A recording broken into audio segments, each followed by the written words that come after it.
Barbecue और दिल के मरीज़ एक अहम सवाल है, क्योंकि दिल के मरीज़ों को अपने खाने-पीने में बहुत ज़्यादा एहतियात बरतनी होती है। क्या दिल के मरीज़ बारबेक्यू खा सकते हैं? तो इसका मशरूत जवाब तो है हाँ, लेकिन एहतियात के साथ।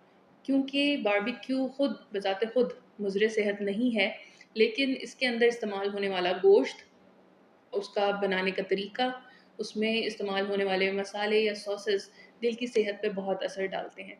अगर इसको बनाने में सुर्ख गोश्त के बजाय सफ़ेद गोश्त का इस्तेमाल कर लिया जाए, तो वो आपकी सेहत के लिए ज़्यादा बेहतर हो सकता है। बारबेक्यू के अंदर अगर सब्जियों को भी ग्रिल कर लिया जाए, तो वो भी बहुत अच्छी बात है।